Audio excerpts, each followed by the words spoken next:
Already Congress రాగానే దునియా గుళ్ళపై దాడులు జరిగినాయి. ఈ మధ్య దాడులు జరుగుతున్నాయి అంటే ఎవడో దుండగుడు దాడి చేయాలి, లేదంటే కాంగ్రెస్ ప్రభుత్వమే దుండగుడు రూపంలో దాడి చేయాలి. ఇవాళ వచ్చి అర్ధరాత్రి దొంగల లెక్క విగ్రహాన్ని తీసుకుపోయి వేరే గుళ్ళ పెట్టాల్సిన అవసరం ఏముంది? ఇవాళ 60 నుంచి 70 ఏళ్ళ పాత గుడి వేల ఎకరాలు 100 ఎకరాలు కబ్జా గుడి పడుతున్న ప్రభుత్వ స్థలాల్లో చేతగాక 100 గజాలు కూడా లేని అమ్మవారి గుడిని అలా కబ్జా చేసిరని చెప్పి అలా గుడి స్లాబులు కూలగొట్టి అమ్మవారి విగ్రహాన్ని తరలించిర్రు. ఒక శాస్త్రం ప్రకారం తరలించాలి. అసలు వాస్తవంగా అసలు తరలించే రైట్ అనేదే లేదు.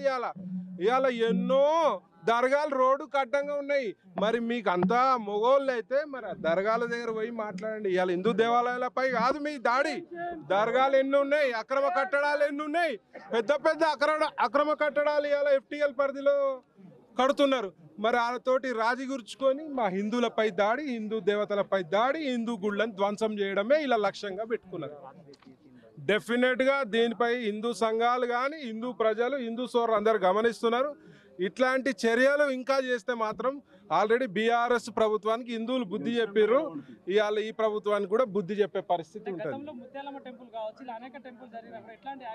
ఏముండదు ఇలాది యాక్షన్. ఎందుకంటే హోమ్ మినిస్టర్ ఓవర్ ఇక్కడ రాష్ట్రానికి రేవంత్ రెడ్డి గారు కాదు home minister, Asaduddin Owaisi brothers. వాళ్ళ కనుసైగలనే నడుస్తుంది ఏమైనా సరే. ముఖ్యంగా హిందువుల గుళ్ళపై దాడి మాత్రం వాళ్ళ కనుసైగలను నడుస్తుంది అని చెప్పి ఈ సందర్భంగా తెలియజేస్తున్నా. మరి మీకు అంతా పెద్ద పోటుగాన్లు అయితే పోయి ఆ సకలం చెరువుల కబ్జా గురిపడ్డ ఆ యొక్క కాలేజీని కూల్చి మీ యొక్క చిత్తశుద్ధిని చాటుకోమని చెప్తున్నా. హిందూ గుళ్ళ కాదు.